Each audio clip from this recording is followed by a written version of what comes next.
Welcome to the Really Useful Podcast. We are the tech podcast for technophobes. So if you're a little bit unsure about what your technology should be doing, why story X in the news is important, or if you're concerned about the security of your portable devices, your passwords, worried about being hacked, or just want to know how something works properly and effectively without reading through pages and pages and pages of instructions, you've gone to the right place.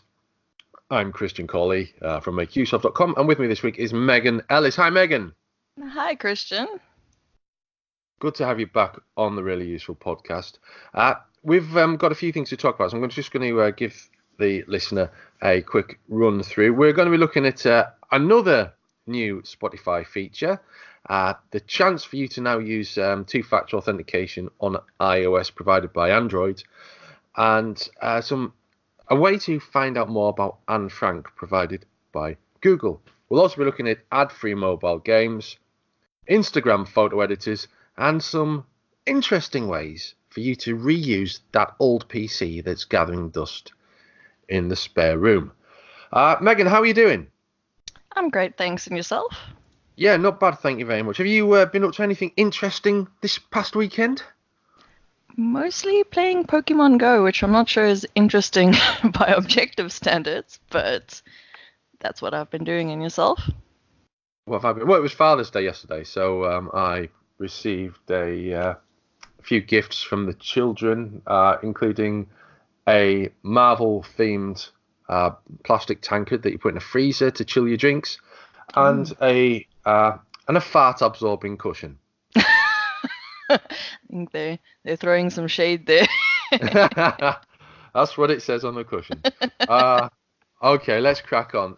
We talked last week about Spotify launching a new Pandora-like feature, and they're back with another new feature, which is a personalized playlist called Your Daily Drive, aimed at commuters who endure a hellish, potentially, drive to work and back every day, but you don't have to be a commuter to listen to it. And I suppose as well, if you're in the UK, I know I can't speak for any other subways. I can't speak for the Paris subway or the Munich subway or the New York subway, but I know in London, the London Underground, there is good mobile internet and Wi-Fi provision, so you might even be able to use it there, although I would imagine the bandwidth hit might be substantial. Do you use Spotify, Megan? I don't really use Spotify that much, but I do like the idea of this kind of feature. I mean, radio is still huge in South Africa. It's not nearly as stifled as in other countries, but I think people would enjoy it because, like, quite frankly, like, I know when I get stuck in traffic, I've sometimes just switched my radio off. I can't stand hearing like the same 90s song for like the 50th time in a week. Yeah. Or just the ads, and sometimes I'll just switch it off. So it would be great to have like a mix of like news and podcasts and music, and especially music that's tailored towards your tastes. Like, I think that's a big thing because a lot of the time you just kind of compromise. Like, I know I switch between two stations and choose whichever's not playing the worst music. So I think even in any country, that's great to have a more personalized kind of radio station tailored towards you. Yeah, I agree. I mean, there was a time a few years ago here in the UK where commercial stations seemed to be playing 9 songs all day long, punctuated with adverts and trailers and a bit of mindless waffle, and you would just quickly get sick of that. And I think the ability, not just from streaming, but also for people to take their music into the car with them and play it off a phone through through an RF connection or whatever. I think that's really opened up audio again. I think radio's had to up its game as well. But something like that. I don't use Spotify. I'm more of an Amazon Music person. My wife uses Spotify quite a lot. I don't know. I think I find the endless having the sign in thing and the user interface is never really I've just never really got the grips with Spotify. But that's a good feature. It might even inspire me to use Spotify, to be honest with you. Definitely. I think I'm interested in trying it out now. I use Deezer because they had a good special. But Yeah, I mean, this kind of marks it a bit differently from something like these. I found its recommendations for me aren't very accurate. So maybe I'll give Spotify a chance. They launched, I think, last year in South Africa.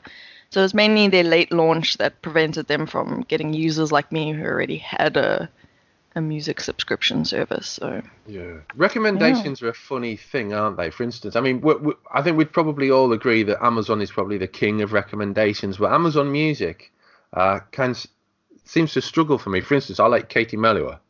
Mm, However, I don't want to listen to, say, Adele or Sam Smith, and yeah. they will automatically come up if on a sort of Katie Melua themed station. Um, Mm. they're the type of tracks that would follow, and I'm like, well, no, I don't listen to either. I don't like either of them, so you know. So maybe, yeah, don't know really where I was going with that, but yeah, radio recommendations, audio recommendations need to improve Amazon. But Mm. yeah, let's move on. So that's the Spotify thing, and as with all the things that we talk about in this week's really useful podcast, you will be able to find further details in the show notes below this item, wherever you're listening to the show. You can now use your Android for 2FA on iOS. So yeah, this is basically Google's unveiled a new 2SV method, two-step verification method, which enables you to use your phone as a physical security key. But it wasn't previously available compatible with iOS, but it is now. So basically, two-step authentication or verification means that you use an extra device to sign into somewhere, but it's a great two-factor authentication, two-step verification. It's a great way to avoid kind of keyloggers, or Mm. in particular, because you're putting in something random from another device. So that item's always going to change, and it just enhances your security considerably. It does mean, though, if you want to use this feature, that you need to add your Google account to your Android phone and then make sure it's also working on the iOS phone. Google Smart Lock for iOS is useful for people with both Android and iOS devices. So you might have an iPhone, or you might have an Android tablet, or you might have an Android phone, and you might have an iPad. So it's a general unification of some good online security practices. And we are moving towards a time where kind of 2FA, either through an authenticator app or another form of verification, maybe an email link, or or even an SMS text message, is going to be de rigueur for pretty much every account that you've got going. So this is pretty useful. I take it you use two-factor authentication or two-step verification, Megan? Yes, but not as much as I should. I definitely use it for some of my more like important accounts, especially for new sign-ins. So things like Twitter and new Gmail sign-ins and that kind of thing. But sometimes I'm not as good as I should be. Like Fortnite keeps being like, hey, we'll give you this free skin if you set up 2FA, but I remember reading something about certain companies. Oh yes, Facebook using 2FA just to kind of harvest more data on you. So I think when I know it's going to improve the security of my account, then I definitely use it. But sometimes I can be a little hesitant or just quite frankly lazy. But it would be great to have like a central device that can do all these things for you. If Yeah. I were an iOS user, kind of reminds me. My dad works at a bank, and he had like a little, almost looked like a beeper, but it was their like early form of 2FA because he'd have this code that changed every few minutes on Right. this Yeah. device, and it would, yeah, he'd had to use it whenever he wanted to sign in to the back end of their systems. Yeah, I mean, that's kind of where the technology stems from. But Mm. yeah, I mean, I'm surprised you would disparage Facebook in such a way. Okay, Google Now helps you learn about Anne Frank, which Mm. on what would have been her 90th birthday, Google unveiled a new way to learn about Anne Frank. It's an online exhibit that details Frank's childhood with photos and street view imagery to virtually explore her childhood home. Uh, in Amsterdam, which really interesting use of Street View. And I'd like to see a bit more of this from Google. Mm. There's so many people, not so much, I suppose, in the United States or Australia or South Africa or many places, but places that have a longer history, where Europe is where the history comes from, after all. Mm.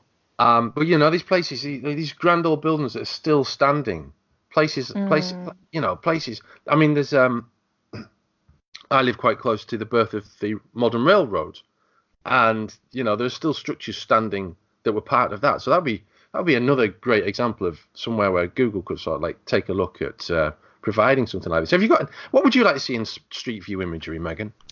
Well, they've already, I know in South Africa, they've actually done a street view for like a lot of our major national parks and like Right. hiking trails and stuff. And I think that is a great thing, especially if you're a person who can't get there, or you might be like might be someone who even just physically isn't able to deal with hiking up a mountain or something. I know definitely I would struggle to hike up Table Mountain, but you'd like to see some of the views and see what's up there. And Sure. I do enjoy that. But the historical element is also especially interesting.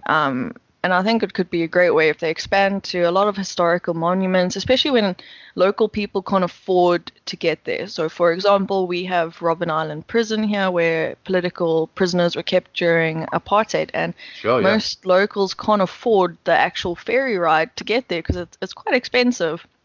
So to be able to tour the prison and to see how small the cells are and that kind of thing, I think that would be just great for people to be able to see, because if you haven't been there, like you can see photos, but being able to kind of rotate and look around and get a sense of the space and that kind of thing, I think would definitely be great and open up like a whole new world for a lot of people.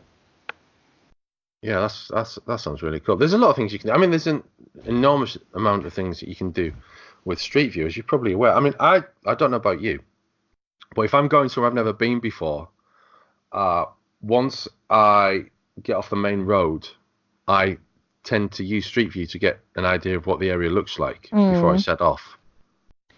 Yeah, I've definitely done that in Cape Town CBD. There's like no parking, so I'll explore an area and I'll be like, Yeah. is there a place where I can park? How busy was it in 2014 when this photo was taken? So it is definitely useful to get an idea of how things look. Yeah, even if the building doesn't have the right branding, sometimes it just helps to understand like what the shape of the building is, how it looks, so that you can figure out where it is. Or even if you're walking and you need a better idea of where you're going, like it's actually, I love the technology. And the way they've been improving it, that you can now put it on some guy's backpack and he can go places where the Google cars couldn't go before. So I definitely I like the new things that they're doing with it. The Google Street View thing baffles the hell out of me, because where we live, it's not a big town. I mean, we live in a kind of like a side town to like a larger town, like a sub district, and basically the bit near the shops, which are by no means a sprawling mass of stalls. There's probably about a dozen of them open at any one time. Around there's a Street View photos from maybe even earlier this year, but certainly last year. Whereas where we live, which is about 5 minutes walk away, the last photos were taken out 10 years ago. Now, I know the Street View card's been around because I've seen it, but they haven't uploaded the more recent photos. So you end up with this strange scenario where you can look at the shops, cross the road, turn around, and the shops are completely different. I think that sometimes happens, especially when a place has undergone maybe like a refurbishment of a lot of storefronts, which is also what's happening along some of our streets. Yeah, it'll be a completely different area. I mean, I remember looking for Street View on one of my apartments, and they updated it last year sometime, but before the apartments weren't even built. In the Street View image, it was just an empty lot. So there can be quite a disconnect, but Yeah, maybe that's totally. also why there's use in it, to having a historical kind of use for it, because those places are meant to be kept intact and will Maybe. unlikely change. Yeah. So here's something they don't have to worry about constantly updating. Sure. Yeah. Okay, we're going to move on now. You'll find a link to the Anne Frank material on Google in the show notes. We're going to move on to some tips now. And I've been looking at some free mobile games that you can play that don't have any adverts in. Because Or in-app purchases. or in-app purchases, that's right. Because there's, I think most people know that if they're going to play a mobile game and it's free, there's a very good chance of it having some need for you to spend money or display an advert, and it can be a bit irritating. Mm. Now, I'm not going to say people shouldn't pay for games, and I'm not going to say that developers shouldn't expect to be paid for the work. But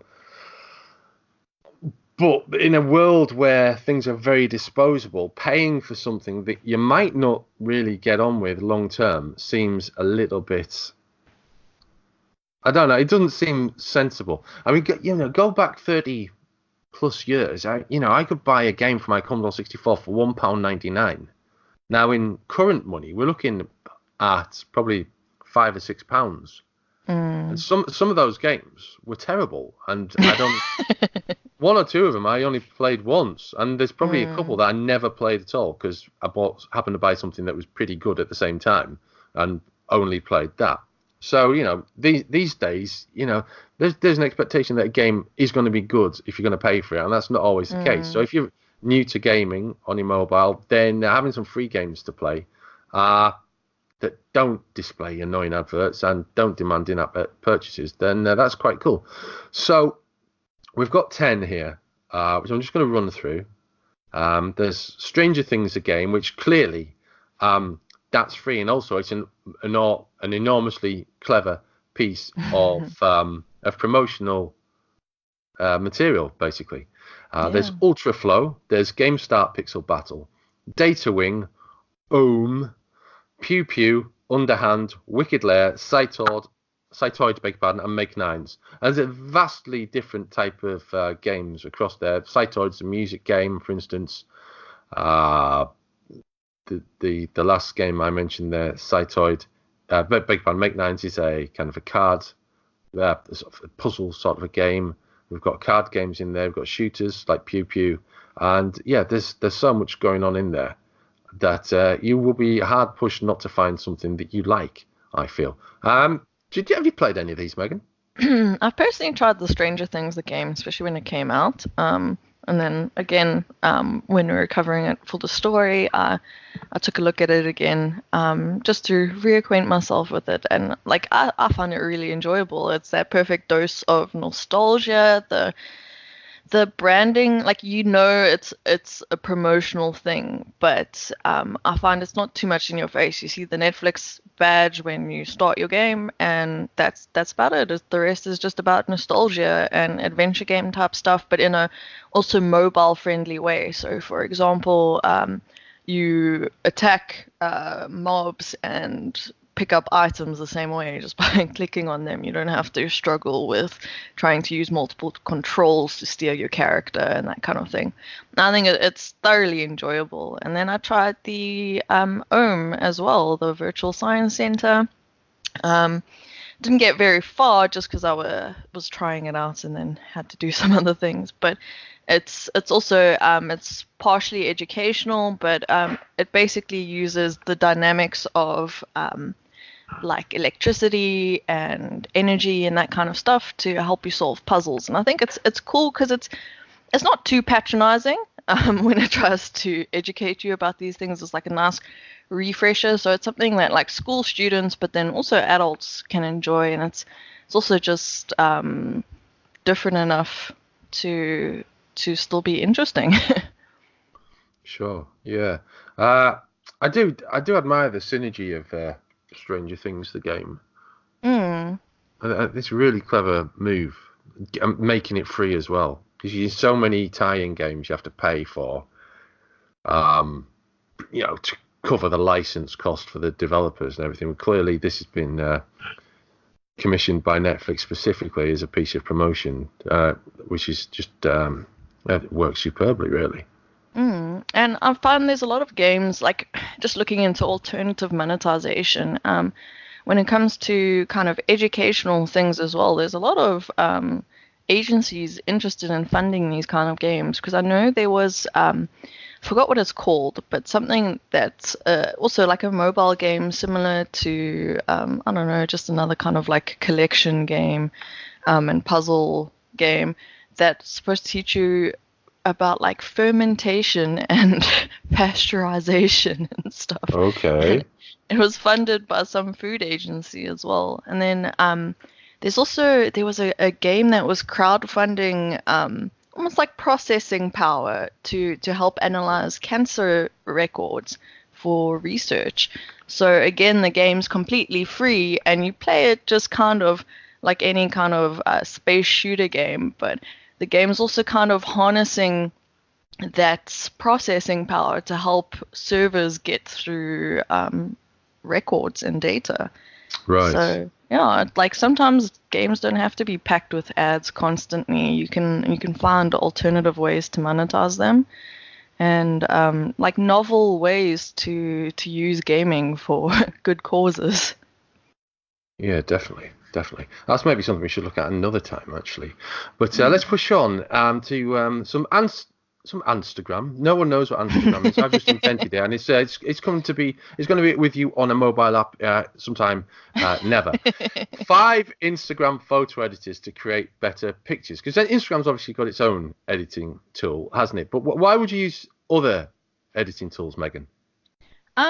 Basically because Instagram's tools are a bit limited. Also, it's the same set of filters for its millions of users. So if you want to stand out, create something different, or even use more precise editing tools like selective editing and brush editing, rather than just applying it as a steady layer over your entire picture, third-party apps are great for that. And then these specific apps featured in this article, obviously third-party apps, but then allow you to share straight to Instagram, connected to your feed, and then you can go through the normal posting on Instagram without having to save the photo separately on your device and then share it to Instagram. Okay, so You've listed 5 here. Do you want to go through them briefly? Yeah, so there's Snapseed, which is probably one of the most popular. It's owned by Google as well, and very much a great editor. It's completely free and like no in-app purchases, and it includes things like selective editing and brush editing, and you can edit levels, that kind of stuff, quite advanced tools. Then there's a Color Story, which I personally enjoyed. It has some nice filters, but also it allows you to do scheduling for Instagram, which you usually find in apps like Buffer and Crowdfire. So it allows you to plan the time you want to receive a reminder and already have written out your caption, and then it'll, when the time comes, because you can't just automatically share like maybe on Facebook allows it and Twitter allows it, you can't do that on Instagram. So you always need to receive a reminder, and then it'll open it up. Your caption will be copied and you can post it on Instagram. Then there's VSCO or VSCO. I'm not 100% sure how to say it. They're also, they have quite a few nice filters in it, very different to Instagram's filters. They also provide their own posting platform. So they also at the same time act as an alternative to Instagram if maybe you're tired of the influencers and you just want photography. But it also allows you to share directly to Instagram. Then there's Adobe Photoshop Express. So you'll find there's a few Adobe like Photoshop apps and Lightroom apps, but Express seems to have the most of the features available for free. As well as, very great filters and effects that you can add, some more nuanced and like professional corrections you can add, and then again sharing directly to Instagram. And then Pixlr, which also has a web-based version, but again is another free editing app that allows like some cool effects, like being able to use color splash on things, remove red eye, and those kind of like double exposure as well, which instead of rather just putting like a slightly transparent image over another one, allows you to almost like create a collage where you have a background of one image and then superimpose another image over it without transparency. And just to create, I've seen a few people create it like where they'll have a natural background of the reserve they're visiting, and then a close-up image of like a specific plant or view and stuff, which also is quite a nice change from what you're used to on Instagram. Yeah, it's a really good selection. Of those, I think I've used VSCO, and I'm pretty certain I've used Pixlr, but I found Snapseed to be the one that I've used the most. Same here. Would you say that's your favorite? Yes, definitely. Just because of the brush editing, like that's a huge thing for me, because sometimes part of your image is overexposed, but not the whole thing. And being able to add details and that kind of thing, that's definitely like I can make an image look completely like much better through Snapseed. And yeah, it just has some tools that a lot of the others don't, or which the others try to lock behind paywalls. And yeah, I really enjoy its tools. That's fair enough. Okay, so so 5 excellent tools that you can use to go beyond the restricted filters of Instagram.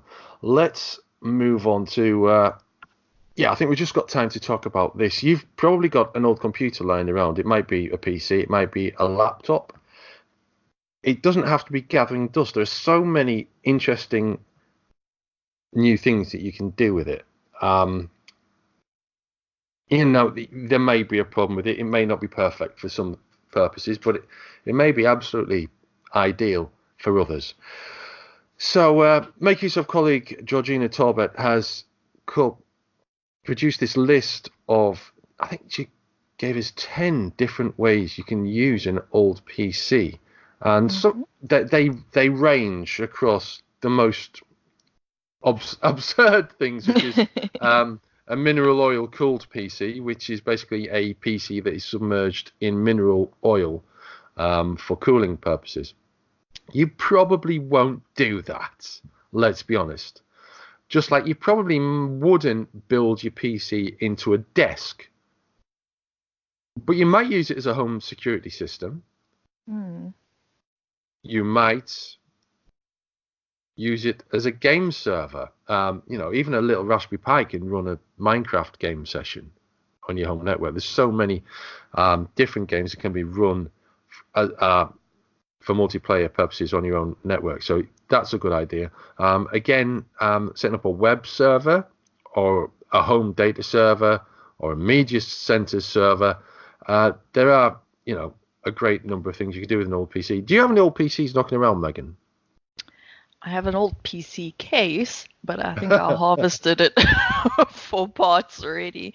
But definitely in my childhood home, where my dad frequently upgraded his PC, there's some old parts which you'd never sometimes think to use again, which can be useful. I mean, I did use them in a few art projects, and sometimes for nerdy decor. And then we had a media server for a little while. I don't know what happened to that, but we ended up just using our phones for casting media with the Chromecast. But definitely, there's so many things you can use it for, especially if it's stuff that people aren't going to buy but is still useful.